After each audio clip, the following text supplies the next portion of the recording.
The St. Louis Cardinals offseason is kind of in full swing. That happens when you have a bad season. But today we're going to break down some of the latest news about Japanese pitcher Yuki Matsui, new acquisition Buddy Kennedy, and talk a little Yadier Molina and World Series with RedbirdRants.com writer Josh Jacobs on today's episode of Locked On Cardinals. You are Locked On Cardinals, your daily St. Louis Cardinals podcast, part of the Locked On Podcast Network. Your team every day.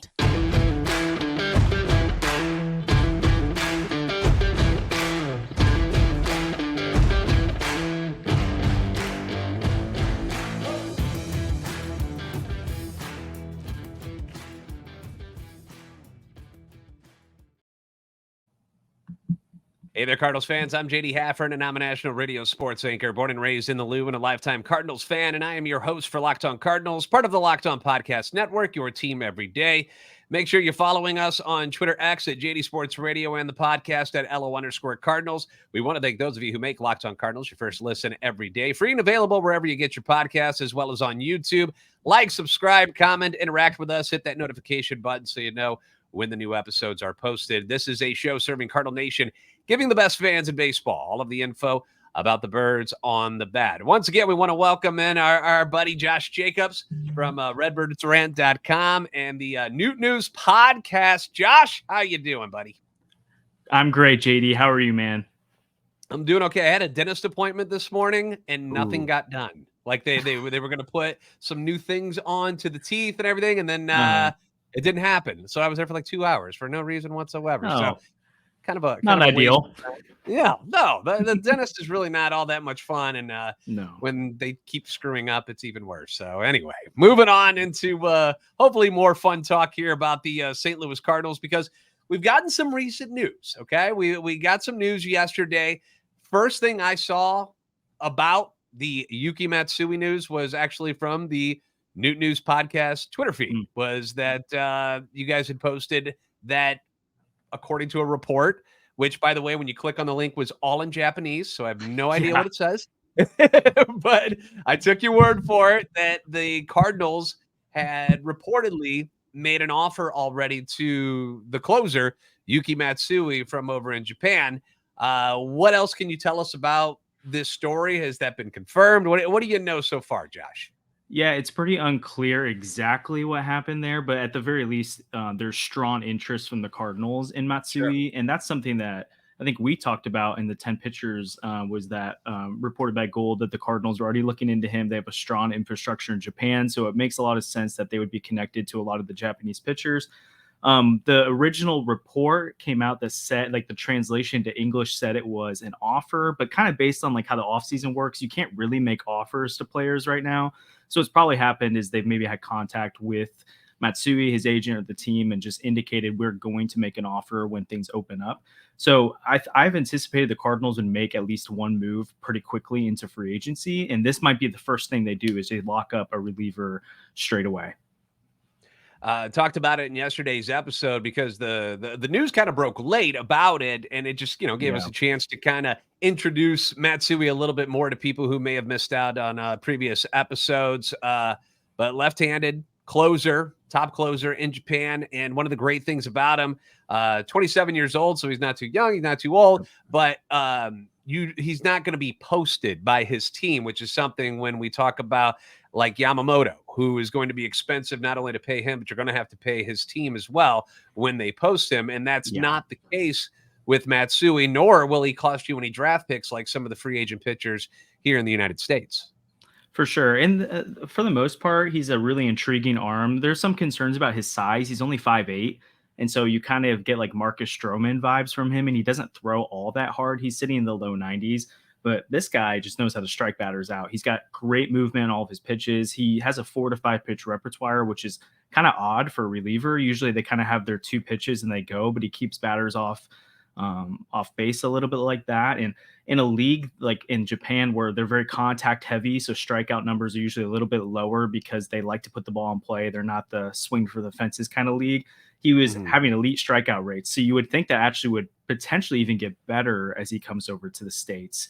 So there's really a lot to like about him. Like you said, there's no draft pick compensation to him. You're not paying a 38-year-old reliever to come over. He's an established guy. And then you're not looking at a crazy number either. I'm guessing this is probably close to $10 million a year, if even. It'll depend on how strong the interest is from other teams around Major League Baseball, but it really does seem like a really strong move to bolster that back end of the bullpen. Yeah, and people were commenting because he was a closer, and like, what do we need a closer for? We got Helsley. Well, I don't know if you guys paid attention, but Helsley isn't exactly available all the time. He's had injury issues over the years, and then that we had these restrictions where he can't pitch back to back, he can't pitch 2 innings, like all these little things to try to keep him available and keep him on the field that they've been doing. So it never hurts to have more arms in the bullpen. You're watching in the playoffs this year how important the bullpens are, where the guys are. I mean, when's the last time you saw bullpen games in the championship series? And that's what these teams are doing because that's how good they've got it. So if there's something that the Cardinals also need to upgrade other than the starting rotation, I feel like the next thing was the bullpen. So making a move like this and bringing someone like a Matsui over makes a lot of sense. And I also heard, and this might make Cardinals fans feel pretty good as well if this all does come to fruition, is that the Cubs were another team that are very much in on trying to get their hands on Matsui. And I saw a lot of them after this report came out yesterday, kind of losing their minds like, dude, come on, we're not going to lose them to the Cardinals. So that should make you feel a little bit better if you can steal somebody away from Chicago. Oh, yeah. Oh, that always adds to it. So, and I have a feeling that most of the pitchers that the Cardinals are going to be linked to this offseason, you're going to see the Cubs right next to them. So they might win some. Cardinals might grab some, but the Cubs will be thick in the pitching market, just like the Cardinals. Another thing that happened yesterday was the acquisition of Buddy Kennedy, who was claimed off waivers from the Oakland A's. An infielder, spent time with the Arizona Diamondbacks this past season, actually. So if they win the World Series, that dude's getting a ring. But ended up going over to Oakland, and the Cardinals pick him up. You actually just put out a story today, which kind of discussed things that I brought up in yesterday's episode about wondering whether or not this could be a precursor to something else bigger down the line, because they keep adding infielders and they keep stacking them in the minor leagues below guys that are obviously higher up on the totem pole right now. Your thoughts on the acquisition of Buddy Kennedy, and does it mean anything at all, or are we just blowing things out of proportion? Yeah, it's hard to tell, right? Like I think a lot of it will depend on how the market unfolds, because I don't think they're coming into the offseason saying we have to trade one of the infielders. Obviously, they'd love to keep all of them. They'd love to keep Edman, Gorman, Donovan. Obviously, they're keeping Wynn. I just don't think they're in a rush to move any of them. But I think the reason they're adding all this depth is now, if a move presents itself where there's a starting pitcher on the market where Tommy Edman is the key piece to get it, or Brendan Donovan or Nolan Gorman is the key piece to get it, now they have a Richie Palacios, now they have a Buddy Kennedy, they have Thomas Jase, they have names of guys who can provide innings up the middle as needed. So it's too soon to tell if this is a significant thing. I don't think they see Buddy Kennedy as their starting second baseman or a significant contributor next year, but you need those guys that can fill in when Nolan Gorman hits the 10-day IL, or you do trade a guy and you need some depth. And so I think for right now, it's one of those, you got to raise your eyebrow a little bit and wonder what they're doing, because they do have other infielders on the 40-man roster, but they're likely going to make some changes and cuts to that roster right after the World Series. I doubt you see a lot of the names return to that. And who knows, maybe November comes around and you get a random Twitter notification that Buddy Kennedy has been DFA'd by the Cardinals. Then he goes signs to the Rangers later on, and then he wins a World Series MVP in 3 years. So hasn't happened before, but maybe it'll happen this time. So we'll see. I kind of like it too. He's been tearing up AAA. He kind of seems like a guy who's too good for AAA, maybe not good enough for the major leagues, but that's kind of what you look for in the 25th man, 26th man on the roster. If they're bringing him in thinking, oh, he's competing for the second base job, then there should be issues to be worried. But as a depth move, I love it. Yeah, and he plays up the middle, correct? He's a second baseman, shortstop. So when you're talking about the shortstop position, we've all accepted that Mason Wynn is going to be the guy this year. But what if he doesn't turn it around right away and struggles a little bit? I mean, it could happen. And then he has to go back to Memphis for a little bit for some seasoning. And that leaves you only Tommy Edman, who really plays shortstop. I know, Donovan has done it, but he's not really a guy that you want at shortstop. So he could be kind of like the Paul DeJong guy that's at the very end of the bench, and without the price tag that Paul DeJong was costing at the time, which was driving everybody nuts. So for now, everybody relax. Everybody relax. It's okay. It's just it's a small move. I know he's on the 40-man. But like you mentioned, when the World Series is over, some things might get switched around and altered on that 40-man roster. So it's not like it's set in stone just yet. Yeah.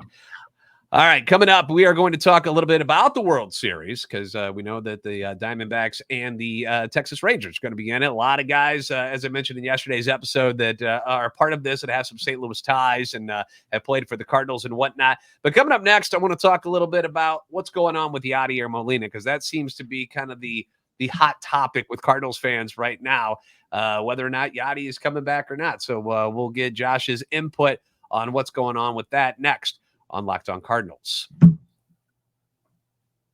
Big holidays mean big family get-togethers, but you don't have to spend all that money on the Thanksgiving spread without getting something in return. With Ibotta, you can get your turkey and all of your favorite sides, and you can do it for free. How do you do that? Well, starting November 1st for the 4th year in a row, Ibotta is giving 100% cash back on your Thanksgiving feast. Just add the offers in the app to redeem for everything that you need to make a Thanksgiving feast complete. All you have to do is shop at your favorite retailers and upload your receipt. Now, Josh, question for you, since we're talking Thanksgiving, what's your favorite side dish? Everybody usually likes turkey. We know that. What's your favorite side dish at Thanksgiving dinner? That's so tough. I guess off the top of my head, I'm a big pie guy, and I feel like I guess that's more dessert, but it is a side thing to me. So apple pie, you can't go wrong there. Cornbread or any like corn casserole stuff's really good. What about you, JD? There you go. I'm a big mashed potatoes and gravy guy. Like I can eat plates and plates of that. Not the smartest idea for the carbs, but hey, it's Thanksgiving, so who cares? Nobody's counting, right? But yeah, exactly. Desserts are really, really good too. The only thing I'm kind of not huge on is like the green beans or a green bean casserole. I don't need that. Get that off my plate. Other stuff, make room for other things like corn and whatnot. That's good.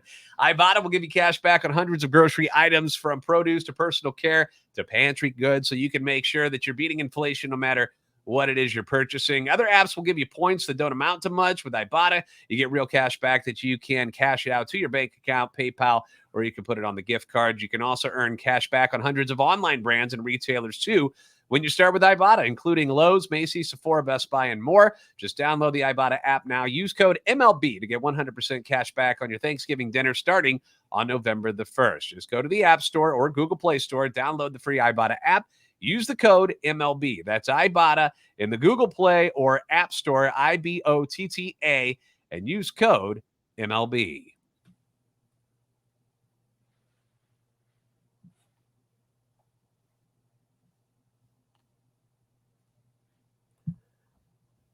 Once again, thanks for making Locked On Cardinals your first listen every day. You can leave comments on YouTube as well as on Twitter anytime you want. Your feedback is always welcome and encouraged. Joined by Josh Jacobs from RedbirdRants.com and the Noot News Podcast, talking a little Cardinal baseball today. One of the big topics that has been discussed by Cardinals fans and national media too, you're starting to see it trickle out there some, is the possible return of one Yadier Molina to the Cardinals, not as a player, because everybody was like, no. And I'm like, no. That's not what's going on.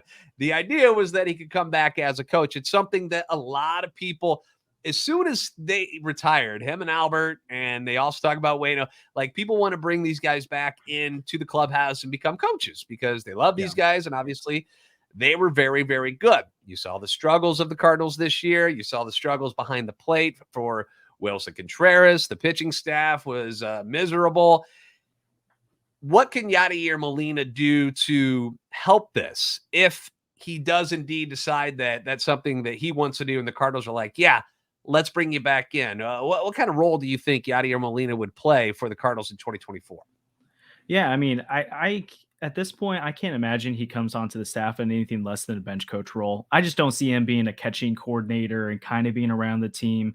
In his latest public comments, he talked about the Cardinals and Miami both offered him coaching roles last year and that he wants to be a manager. And you don't really become a manager after becoming a catching coordinator. Yadier Molina could do it, but he deserves that bench coach type role. So I'd assume something like that. And then pragmatically, like the biggest the criticisms of Wilson Contreras last year were his game prep and pitch calling.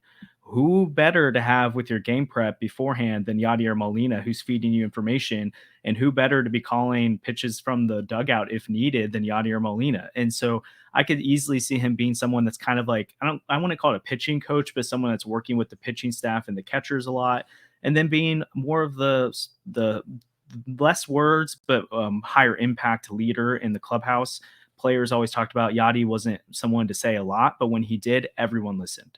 And so he would immediately command the attention of that room. And I don't think that means Ollie Marmol doesn't have that, but when you're when you're an assistant on that staff, you can have a different kind of relationship with the players than the manager can.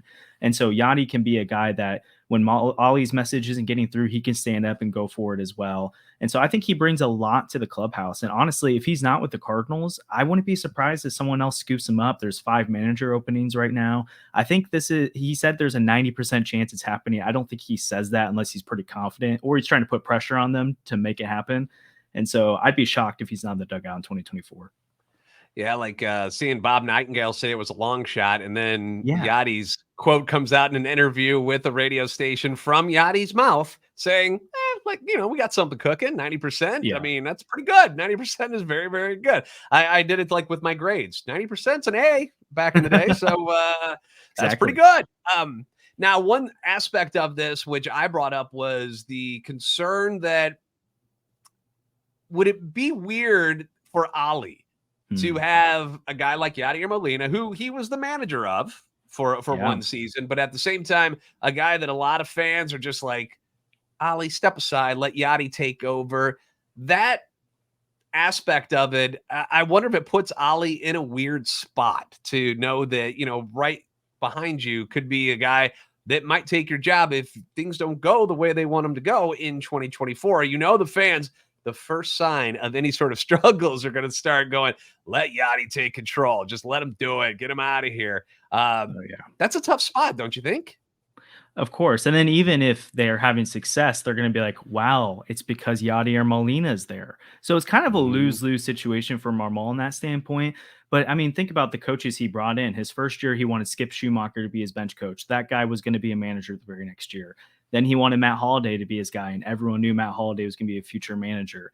I think Ollie wants smart people around him. And so you can feel however you want about him, but I think a credit is that I think he's got thick skin and he doesn't care as much about the parameters around him. He just wants the best possible chance to win. And so I think it puts him in a weird spot from the fans and the media. And yeah, if they do struggle, like almost every manager gets fired. There's very few managers that retire or walk away from a job on their own. And so he probably is, whether it's the middle of 2024 or it's 2027, he's probably bringing in the next Cardinals manager if he brings in Yadier Molina. I doubt they sign off on it without his consent on that. I think that's something they're going to run by him.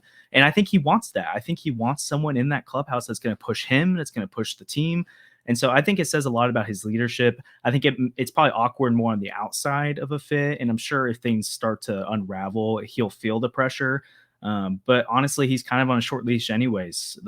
I think he gets a pass for last year because it seemed like a front office issue from the team construction.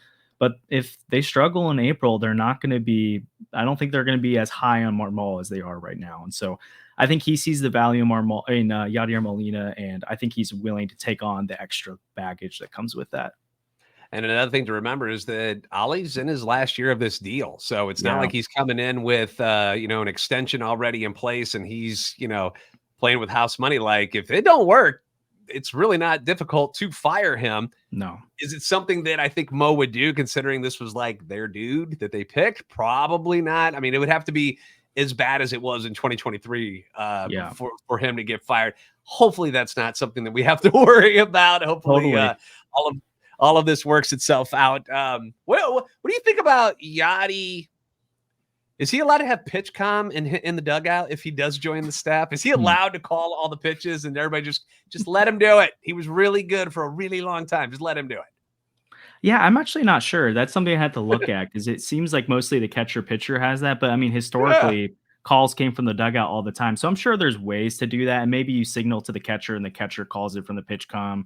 But with the pitch timer, that's probably a lot more difficult now. So, but I mean, there's no one else in the world you would rather have call a pitch than Yadier Molina. So if he's in that dugout, you find a way to make it happen.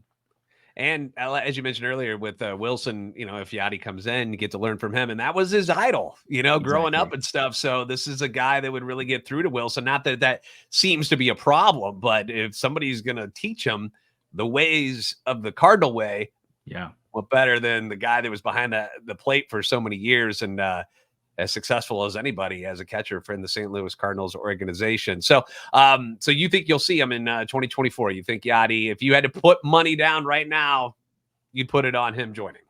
Oh yeah, I definitely put money on it. And if something doesn't happen, I think we'll quickly figure out there was some kind of weird, whether it was Yadi not wanting to be around enough to make it happen, but he seems committed to being a manager. So I think he knows he's got to be around. But I don't think either of them opened this conversation up so publicly if it wasn't going to happen. Yeah. It just doesn't seem like something that they would do. And another side of this too that you brought up is that if it doesn't happen with the Cardinals, he's had offers before. Can you imagine the blowback? If Yadier Molina doesn't come back or he does come back, but doesn't go to the Cardinals, ends up going to Miami or San Diego or wherever it may be, and ends up being successful there. I can't even imagine what the lynch mob would be coming for John Mozeliak's head down there at the stadium if that were to happen. So that's something they also got to think about, is that now that all of this is out there, if you don't get it done, now you're in trouble again. Now everybody's like, dude, you can't do anything right. Yeah. And one more thing to add to that too, they've been pretty open. They want to expand their coaching staff right now too. Like, I mean, back in the day, they had Chris Carpenter as an advisor. They've had a larger staff full of former Cardinals in the past. And I think they want to get back to that. So I think it's just another indicator that they're going to find something for him. I just think Yadi's a character. He's his own guy, and he's going to have his own way. And so I'm sure it's not as simple as the dotted line. There's a lot of logistics you got to figure out when you bring someone like that into the dugout. Yeah. Just off the top of your head, not to put you on the spot, but who are some other former players do you think that might be somebody they might invite back over the couple of years? Because they won't all just come back in 1 year, but they tried to get Holiday last year. He decided, man, I don't think I want to do it just yet because I don't want to be on the road away from the kids. But if you get somebody like Yadi, who are some other ones you think? I know Waino's probably going to do something in the broadcast booth right away, but is he somebody you think that they could bring back at some point? I mean, I'm sure if he's open to it, they're open to it. They would love to have him around. I think he's more going to go to the broadcast booth. So maybe he's like a spring training type guy who shows up. I mean, you saw Jason Isringhausen join the major league club for September. And so that's potentially someone who he was already with the organization, but maybe he sticks around more. I don't know what the relationship with Chris Carpenter is like after they did let him go in 2020, which wasn't an issue with him. It was just they're cutting back with the pandemic and everything. So I wonder if maybe he's someone who could come back. John Jay is looking for manager jobs. So I doubt he would jump from being a third base coach to a more prominent, or first base coach to a more prominent role with a club.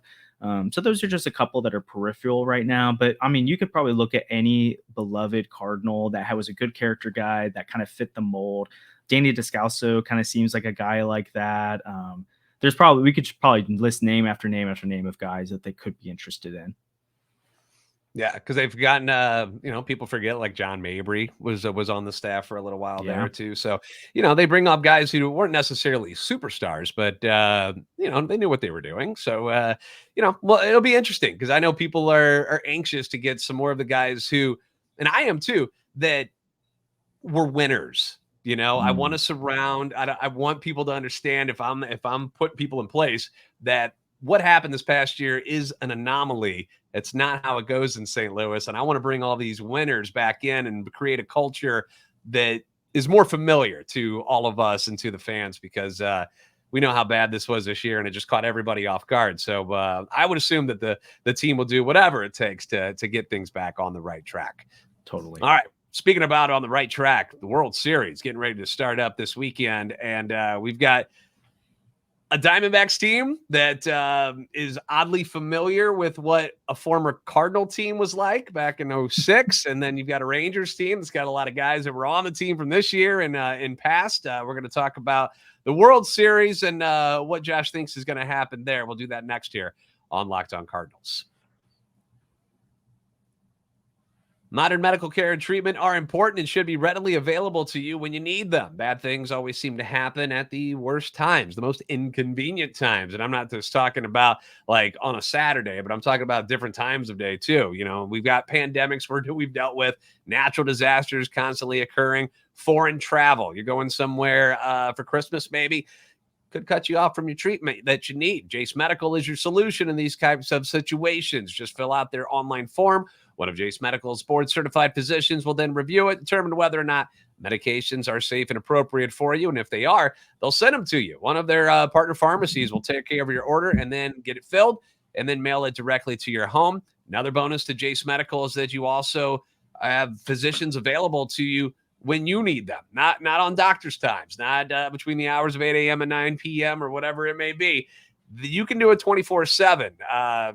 Get answers to treatment-related questions that you have any time of day. Everyone should be empowered to care for themselves and their loved ones during the unexpected. That's why Jase Medical offers the Jase case, which provides 5 life-saving antibiotics for emergency use and gives you peace of mind so that you're not hoping that you have access to medication in an emergency situation. Jase Medical makes sure you have the medication in hand. They'll handle everything from the online evaluation to licensed pharmacy medication delivery and ongoing consultation and care.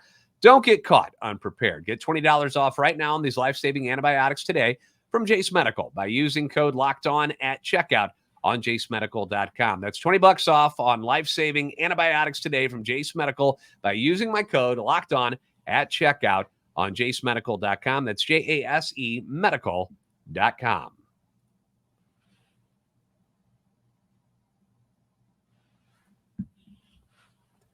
Once again, we're joined by Josh Jacobs, our buddy from RedbirdRants.com and the Noot News Podcast. And World Series time, the Fall Classic, as we call it, is upon us. They're getting ready to start this up. You've got the 84-win Arizona Diamondbacks against the Texas Rangers in the World Series. Texas will be hosting Game 1. What were your thoughts on the championship series? Because I, for one, not having anybody really to root for, it's not like I was like, oh, come on. I mean, I picked the Rangers from the beginning of the playoffs to be, I just like their path to get to the World Series. But what a couple of great series we had there, both going to Game 7. That was wild. Oh, yeah. And there was a lot of like tension between the clubs, too. There was just some back and forth, especially Rangers Astros, man. And of course, Adolis Garcia is in the thick of all of it, which is just like, I'm just happy for him. I'm not even mad about it. I'm happy for him. But I was, when the Phillies went up 2-0, I was writing off the Diamondbacks. I'm just like, Phillies versus Astros or Rangers. What's going to happen here? So I love that the Phillies or the Diamondbacks are able to come back. They're a feisty team. They've got a lot of speed, youth. Their pitching is better than people gave it credit for. And I have a really hard time picking which team here because all the reasons I would have picked the Phillies to beat the Diamondbacks are kind of things I would say about the Rangers, but the Diamondbacks just overcame it. And the Rangers just beat the juggernaut Astros. So I think it's hard to pick against them. JD, I don't know if you have a favorite going into this or not. I'm still pulling for the Rangers, but I have much respect for what the D-backs have done this year. 84 wins, which is the least amount since the 06 Cardinals, who made it into the playoffs and made it to a World Series. Obviously, we won. Detroit Tigers knocked them off that year with a lot of help to the Tigers' horrible defense. That series, which was pretty funny. But it's weird to watch it because you're like, there's nothing that stands out about the Diamondbacks. Corbin Carroll obviously is a superstar in the making. He already is, really. Like, he's something special. But then you kind of look around the diamond and you're like, nothing really stands out of like, oh my gosh, these guys are amazing. Yet they find ways to win.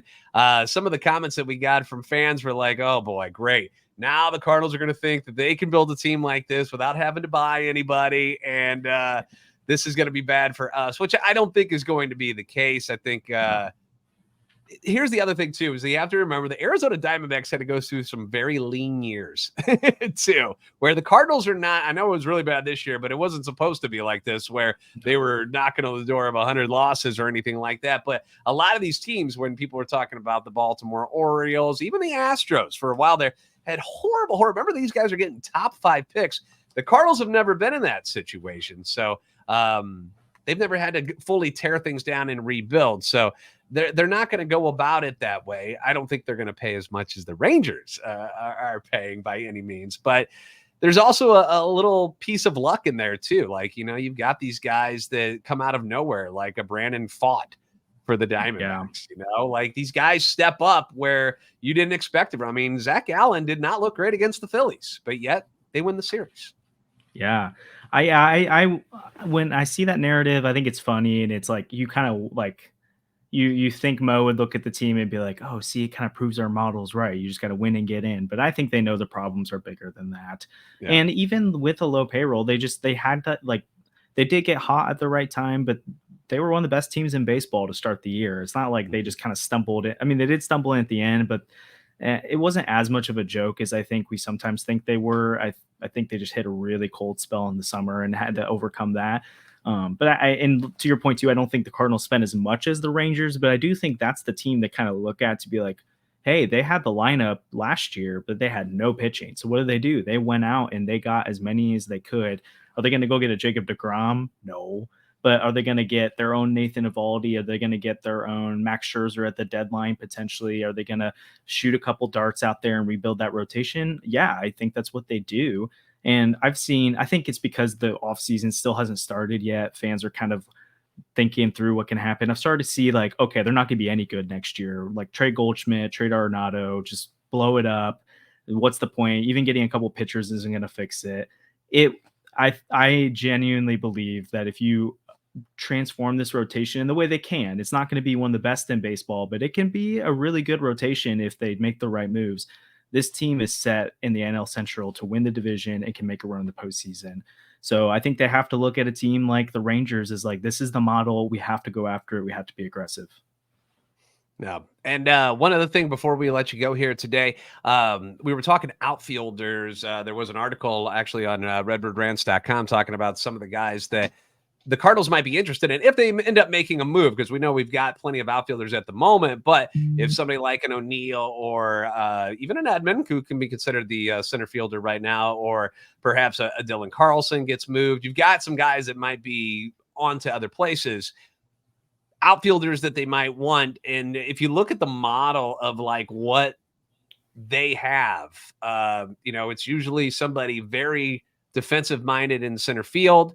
And then you've got already a Jordan Walker and a Lars Nootbaar. So center field seems to be kind of the place where the Cardinals might be able to go out and get somebody. I'm kind of intrigued. I know people want Harrison Bader. Some people don't actually, because he hasn't been very good offensively recently, but Kevin Kiermaier seems like a pretty good fit. Yes. I love the idea of Kevin Kiermaier. If they need it, I don't think center field needs to be anywhere near the top of the list. But I think if, like you said, a couple specific names end up leaving and that center field depth is thin, I think Kevin Kiermaier is a great fit. But I even think even if they trade O'Neill and they trade Edman, I'm content with Lars Nootbaar and Dylan Carlson in center field. And again, like if both of them have down seasons or get hurt, like that's worst case scenario. Like I think then the Cardinals have bigger issues if those two players are not performing. And I don't think it's that difficult to go trade for a center fielder at the deadline if they need one. And Victor Scott, I do think will be here sooner than people used to think. So, but Kevin Kiermaier is probably my guy, but I have a difficulty believing he would come to St. Louis unless he believed he's the starting center fielder every day, because there'll probably be enough teams offering that. Bader maybe would be more realistic because I don't think he can justify being the starting center fielder for a team right now. Like he'd be in the mix, but I don't think he's like a lock for that. He's probably looking for a 1-year deal to rebound. But yeah, Kevin Kiermaier I think would be a perfect Cardinal. Yeah. I would be over the moon if something like that were able to go down. Again, some other moves would probably have to take place first before something that could become a reality. But that's why we're here. We'll keep an eye on it all for you. Once again, you can follow Josh Jacobs on Twitter, and you can go read his work and all the other guys who are doing great stuff over at redbirdrants.com. You got the Noot News Podcast. Anything coming up that you want to promote, Josh? Anything going on? I mean, the off season's starting to ramp up. World Series about to be over. So yeah, we'll have We've got stories every single day that we're pumping out. So content over there. Noot News Podcast every Sunday night we record. So usually looking at Monday mornings, we've launched those. We're excited about having some guests on this off season, talking through all the moves as they go down, like you do, JD. And so if you want more, listen to more after you listen to Locked On Cardinals, hop over to Noot News Podcast, and we've got stuff over there too. All right, buddy. As always, we appreciate you coming in, dude. Thank you. Yeah, thank you. And thank you guys for making Locked On Cardinals your first listen every day. If you haven't already, give us a follow on Twitter, X, both us, Josh, and the Noot News Podcast and Redbird Rants, and follow us at LO_Cardinals and at JD Sports Radio. Like and subscribe on YouTube. Help our channel and love for the Cardinals grow. You guys are the best fans in baseball for a reason. We'll see you next time on Locked On Cardinals.